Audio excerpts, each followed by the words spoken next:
और दिल्ली के राजेंद्र नगर में आईएएस कोचिंग में 3 छात्रों की मौत को लेकर हाईकोर्ट में सुनवाई हुई है और अब अगली सुनवाई जो है वो शुक्रवार को दोपहर 2:30 बजे होगी। कोचिंग सेंटर हादसे की उच्च स्तरीय जांच की मांग करते हुए कुटुंब नामक संस्था ने दिल्ली हाईकोर्ट का दरवाजा खटखटाया है। आज की सुनवाई के दौरान कोर्ट ने तल्ख टिप्पणी की है और कहा कि एमसीडी सिर्फ अपनी जवाबदेही दूसरे पर डालने की कोशिश कर रही है। आखिर कार चालक को क्यों गिरफ्तार किया गया, उसकी क्या जिम्मेदारी थी। कोर्ट ने यहाँ पर कई बड़ी बातें भी कही है। कोर्ट ने कहा है कि आप हर बाईपास करने वाले के खिलाफ कार्रवाई कर रहे हैं, लेकिन एमसीडी अधिकारियों के खिलाफ आप कोई कार्रवाई करते नजर नहीं आते। साथ ही जूनियर अफसरों पर आप एक्शन ले रहे हैं, लेकिन सीनियर अफसरों पर कार्रवाई क्यों नहीं होती। कोर्ट ने यह भी कहा कि सवाल ये है कि ऐसी घटना आखिर हुई क्यों। इस शहर की बुनियादी संरचना और वर्तमान ज़रूरतों के बीच बहुत बड़ा अंतर है। आखिर देश के पुराने मूलभूत ढांचे को अपग्रेड क्यों नहीं किया जा रहा है। तो बहुत बड़े सवाल यहाँ पर कोर्ट ने उठाए हैं और एक बड़ा भरोसा जो है, एक बड़ी उम्मीद जो है वो छात्र और उनके अभिभावक जो है कोर्ट से लगा कर बैठे हैं, क्योंकि अब उन्हें लगता है कि शायद कोर्ट के ज़रिए ही ये जो बुरी परिस्थितियों में कोचिंग सेंटर्स चल रहे हैं और वहाँ पर बच्चों को मुश्किलों का सामना करना पड़ रहा है, उस समस्या का समाधान अब कोर्ट से ही निकलेगा। तो यहाँ पर कोर्ट ने कई तल्ख टिप्पणियाँ की हैं, सख्त रूप से यहाँ पर फटकार लगाई है एमसीडी को कि एमसीडी जो है वो अपनी जिम्मेदारी से सिर्फ बचती हुई यहाँ पर नज़र आती है और अपनी जवाबदेही जो है वो दूसरे पर डालने की कोशिश करती है। तो 7 गिरफ्तारियाँ अब तक इस मामले में हुई हैं, जिसमें इस कोचिंग सेंटर का संचालक, इस कोचिंग सेंटर का मालिक और बेसमेंट के 4 मालिक जो हैं वो गिरफ्तार किए गए हैं और साथ ही एक व्यक्ति जो गाड़ी चला रहा था, सामने से निकल रहा था, उसे भी गिरफ्तार किया गया है। यहाँ पर कहना ये है कि जब वो व्यक्ति गाड़ी चला कर गया है उस वक्त बहुत ज़्यादा वहाँ पर पानी था और उसके तेज़ गाड़ी चला के जाने से वहाँ पर जो एक बैरिकेड था वो टूटा, जिसके चलते पानी का बहाव बहुत तेज़ी से बेसमेंट में चला गया। मुकेश सिंह सेंगर हमारे साथ जुड़ गए, हमारे सहयोगी। मुकेश, क्या कुछ हुआ कोर्ट में और अब अगली सुनवाई को लेकर क्या जानकारी?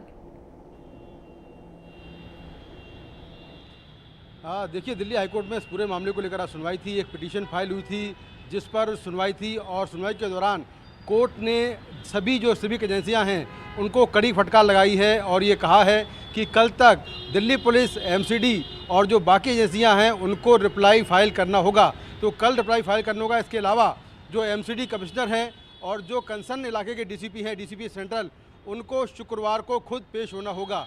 कोर्ट ने यह भी कहा कि अगले शुक्रवार तक राजेंद्र नगर इलाके में जितना भी इलीगल कंस्ट्रक्शन है उसको हटा दिया जाए, ये भी हाईकोर्ट ने आदेश दिया है। कोर्ट ने अपने सुनवाई के दौरान ये भी कहा कि एक ड्राइवर जो कार चला रहा था और उस पर आरोप है कि उसकी वजह से पानी का बहाव ज़्यादा हुआ और गेट टूट गया, उसको तो आपने गिरफ्तार कर लिया, लेकिन जो बाकी एमसीडी के अधिकारी हैं जो सीधे तौर पर इसके लिए जिम्मेदार हैं, उनके खिलाफ आपने क्या कार्रवाई की। इस पर सरकार की तरफ से कहा गया कि जो एमसीडी के अधिकारी हैं उनको टर्मिनेट किया गया है, सस्पेंड किया गया है, लेकिन कोर्ट ने पूछा कि आपने उन पर जो सीनियर अधिकारी हैं एमसीडी के, उनके खिलाफ आपने क्या एक्शन लिया। तो ये सुनवाई जो है आज हाई कोर्ट में हुई और कोर्ट ने सभी सिविक एजेंसियों को कड़ी फटकार लगाई।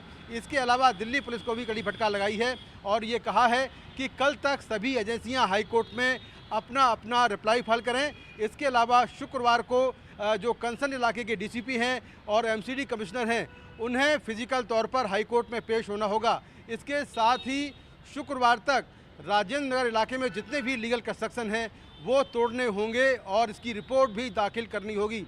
तो हाई कोर्ट ने आज इस पूरे मामले को लेकर कड़ा रुख अपनाया है और ये कहा है कि इस मामले में जो लापरवाह अफसर हैं उनके खिलाफ आखिरकार कार्रवाई क्यों नहीं की जा रही है, उनके खिलाफ अब तक क्या कार्रवाई हुई है, जो एमसीडी के सीनियर अधिकारी हैं उनके खिलाफ क्या कार्रवाई हुई है, क्या केवल एक कार के ड्राइवर को अरेस्ट करने से कार्रवाई पूरी हो जाती है। तो हाईकोर्ट ने जो फोर्स गुरखा कार का जो ड्राइवर है, जो मालिक है, उसकी गिरफ्तारी पर सवाल उठाए हैं और ये कहा है कि जो बड़े अधिकारी हैं जो सीधे तौर पर इस हादसे के लिए जिम्मेदार हैं, उनके खिलाफ क्या कार्रवाई हुई है। तो इसको लेकर हाई कोर्ट ने आज कड़ा रुख अपनाया है और तमाम जो सिविक एजेंसियां हैं उनकी फटकार लगाई है और अब कल इस मामले में तमाम एजेंसियों को अपना रिप्लाई फाइल करना होगा और शुक्रवार को तमाम जो अधिकारी हैं वो कोर्ट में पेश होंगे। बहुत बहुत शुक्रिया मुकेश इस तमाम जानकारी के लिए। तो अब राजेंद्र नगर मामले की जो सुनवाई है हाई कोर्ट में शुक्रवार को दोपहर 2:30 बजे होगी। इस मामले में याचिकाकर्ता के वकील रुद्र विक्रम सिंह ने क्या कुछ कहा है वो आपको सुनवाते हैं।